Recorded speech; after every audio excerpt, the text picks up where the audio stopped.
The gravy boat, heavy porcelain painted with faded holly sprigs, felt impossibly hot in my hands. It wasn't the temperature that made my fingers tremble, but the words still echoing in the cavernous dining room. Ungrateful. You are so utterly, irredeemably ungrateful. The accusation, delivered with a sharp, almost triumphant flourish by my mother, had sliced through the carefully constructed piece of Christmas Day like a frost to a blooming rose. The scent of pine and roasting turkey suddenly felt cloying, suffocating. I looked around the table, my father, a statue of quiet resignation, my brother, picking nervously at his stuffing, my sister, eyes downcast, a familiar shield of practiced indifference. None of them met my gaze. They never did. The norm, for us, was this: my mother's pronouncements, her pronouncements the undisputed law, and the rest of us, her silent jury, her dutiful subjects. This wasn't a sudden storm. It was a lifetime of brewing clouds, of tiny pinpricks that over the years had coalesced into something vast and suffocating. I remembered, vividly, the summer I turned 16. I'd saved for months, every babysitting gig, every birthday check painstakingly tucked away, for a used but well-maintained digital camera. It was my ticket to escape, to capture the world beyond our suffocating suburban bubble. I'd presented it, beaming, on my birthday. Her reaction? A dismissive wave of her hand. Oh, that's nice. You know, your cousin Sarah just got a new laptop. She's actually going to it for something practical, like her studies. This camera, well, it's just a toy, isn't it? The disappointment was a physical blow. I'd learned to hide my enthusiasms, to temper my hopes. Then there was the incident with my graduation party. I'd envisioned something small, intimate, with my closest friends. My mother, however, had other ideas. It was to be a grand affair, a testament to her social standing, with distant relatives I hadn't seen in years and her bridge club members. When I gently suggested a smaller budget, she'd looked at me with an expression of pure horror. Are you suggesting can't afford to celebrate my own child's achievements properly? How utterly embarrassing for me. The party, naturally, was a lavish disaster where I spent the entire evening making polite, strained conversation with strangers while my mother basked in the glow of perceived generosity. The unspoken message was clear: my desires were secondary to her image, my feelings footnotes in the grand narrative of her life. And the inheritance. After my grandfather passed, there was a modest sum of money set aside for all his grandchildren. My mother, as executor, held on to it for a year, during which time she'd purchased a new Mercedes and embarked on a lavish cruise. When I finally inquired about my share, she'd produced a shoebox filled with crumpled receipts. Ah yes, the funds. Well, darling, a lot of unexpected expenses came up. You understand, don't you? Family obligations. I'm sure you wouldn't want your dear old mother to be in any financial distress. She'd handed me a paltry sum, barely a quarter of what was rightfully mine, with the air of someone bestowing a great favor. I'd taken it, the shame and anger a bitter cocktail on my tongue, because arguing felt like digging my own grave. So, Christmas Day. The air thick with forced cheer. My mother, resplendent in a new velvet gown, had been holding court, recounting her various triumphs, her voice amplified by the acoustics of the dining room. She'd paused, her eyes scanning the table, landing on me. I'd just presented her with a cashmere scarf, a carefully chosen gift I'd spent weeks searching for. I'd saved up from my own modest salary, wanting it to be perfect. Her reaction was immediate, a tightening of her lips, a barely perceptible narrowing of her eyes. A scarf. Really? Is that all you could manage? After everything? After all I've done for you? My father shifted uncomfortably. My brother coughed. Then came the venom. You know, your sister just bought me a trip to Paris. And your brother, bless him, is helping me renovate the guest bathroom. But you give me a. You're so focused on yourself. You never think about what I want, what I need. You are so utterly, irredeemably ungrateful. The word hung in the air, a dark stain on the festive tablecloth. The gravy boat, still in my hands, felt like a lead weight. I could feel the blood drain from my face, a cold tide of shock and a sudden, sharp clarity washing over me. The hollowness in my chest wasn't just disappointment, it was a chasm. The silence that followed was deafening, broken only by the crackle of the fire. I looked at her then, truly looked. Her face, usually a mask of practiced composure, was contorted with a strange mixture of anger and a sort of defiant smugness. She expected tears, apologies, a desperate scramble to appease her. She expected me to break. Instead, something inside me simply clicked. The years of quiet endurance, of swallowing pride, of accommodating her insatiable need for validation, had reached their breaking point. The sheer audacity of her accusation, delivered on Christmas Day, after I'd meticulously planned and purchased a gift I could barely afford, felt like the final, unassailable proof.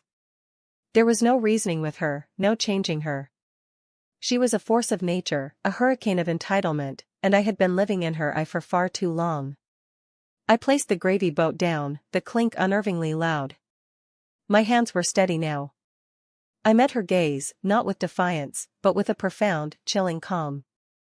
"Merry Christmas, Mother," I said, my voice flat, devoid of emotion. I didn't wait for a response. I stood up, a silent, unhurried movement. I gathered my coat, my bag, the barely touched presents I had brought. My family watched, a tableau of stunned silence. My father's eyes, usually full of passive acceptance, now held a flicker of something I couldn't quite decipher, perhaps fear, perhaps a dawning realization. My mother's smugness faltered, replaced by a look of incredulity. She opened her mouth to speak, but no sound came out.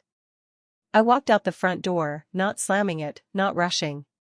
The cold night air hit my face, a welcome shock. I got into my car, started the engine, and drove away.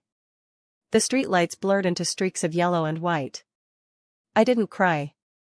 I didn't rage.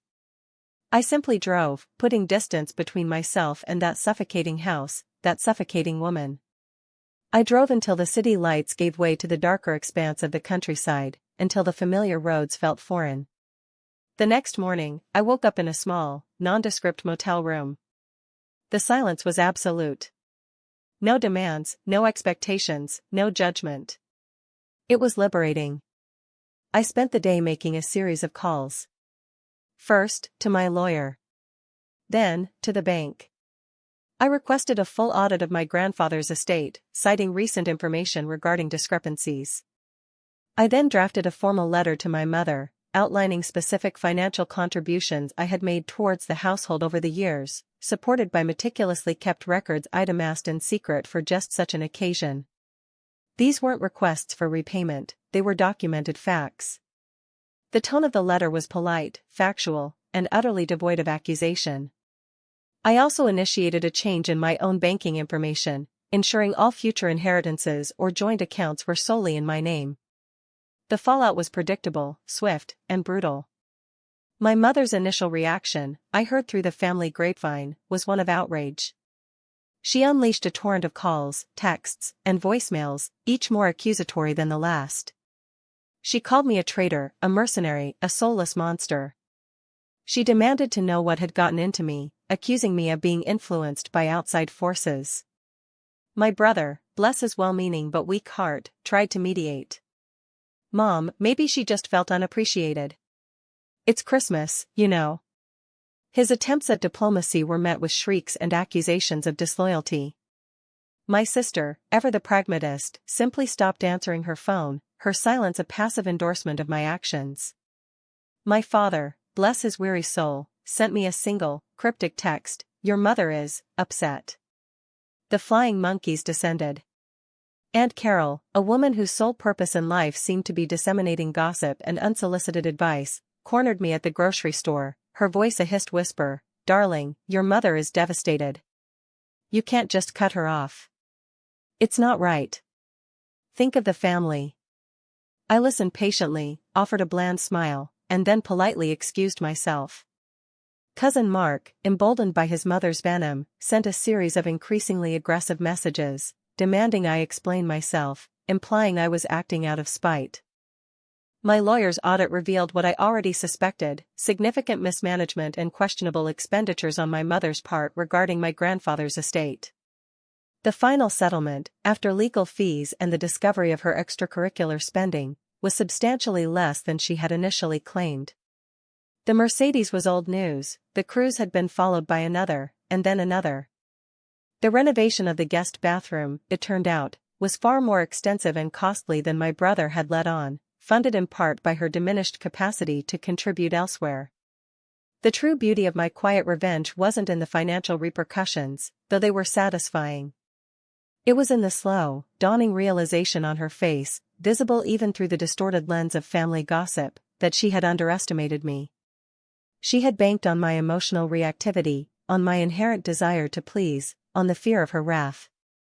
She had never considered that I might possess the capacity for cold, calculated logic, or the will to act on it. When the final settlement documents arrived, when the audit results were undeniable, when her carefully constructed narrative of victimhood crumbled under the weight of documented facts, her smugness evaporated. The realization that she had been outmaneuvered, outsmarted, and ultimately, financially penalized by the very person she had accused of ingratitude, was a devastation far greater than any verbal tirade. The phone calls stopped. The texts went unanswered.